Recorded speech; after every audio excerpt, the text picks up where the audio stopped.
கிறிஸ்துவின் இனிய நாமத்தில் அன்பின் நல்வாழ்த்துக்கள். நித்திய மகிழ்ச்சி ஊழியத்தின் சார்பில் 34வது ஆண்டு பேரின்ப பெருவிழா மே மாதம் 5ஆம் தேதி ஞாயிறு முதல் மே மாதம் 12ஆம் தேதி ஞாயிறு வரை 8 நாட்கள் நடைபெறுகின்றது. நடைபெறும் இடம் பொள்ளாச்சி TLC ஆலய வளாகம் பஸ் நிலையம் அருகில். அதில் தேவனுடைய செய்தி கொடுப்பதற்காக மதிப்புக்குரிய தேவ மனிதன் குருஸ் திவாகர் ஐயா அவர்களும், நீ கர்த்தருக்கு காத்திருந்து அப்படி வழிகளை கைக்கொள், அப்பொழுது நீ பூமியை சுதந்தரித்துக் கொள்வாய்.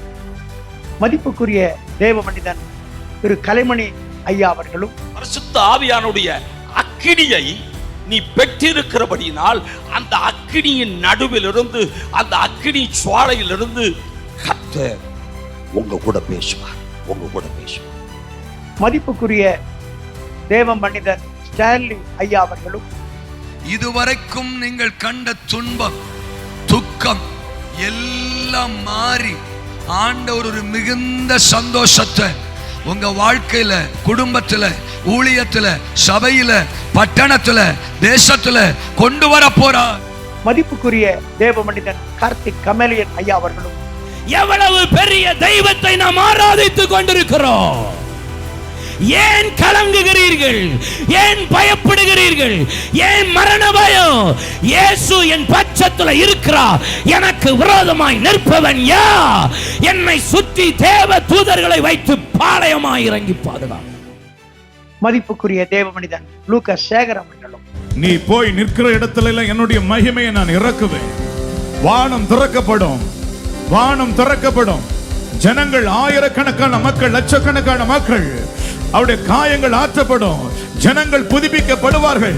இதற்காகவே நான் இதை அனுமதித்தேன் என்று ஆண்டவர் சொன்னார். கடவுளுடைய செய்தி கொடுக்கிறார்கள்.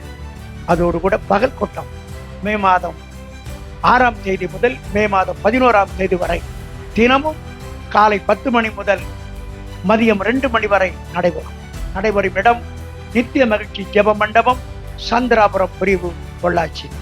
பகல் கூட்டத்திலும் தேவனுடைய பிள்ளைகள் தேவனுடைய செய்தியை கொடுக்கிறார்கள். விசேஷமாக 11ஆம் தேதி சனிக்கிழமையில் 6 புதிய மிஷனரிகளை பிரஸ்ட் செய்து நாம் பஞ்சாப், சத்தீஸ்கர், ஒரிசாவுக்கு அனுப்ப இருக்கிறோம். மதிப்புக்குரிய தேவ மனிதன் குருஸ் திவாகரன் அவர்கள் அதை நிறைவேற்ற இருக்கிறார்கள். இந்த கூட்டங்களில் கலந்து கொள்ளுங்கள், ஆசீர்வாதம் பெறுங்கள். இதற்கு முந்தைய கூட்டத்தில் ஆசீர்வதிக்கப்பட்ட மக்கள் ஆயிரக்கணக்கான தவறாமல் குடும்பமாய் கலந்து கொண்டு ஆசீர்வதிக்கப்பட அன்போடு கூட அழைக்கிறோம். ஆமென்.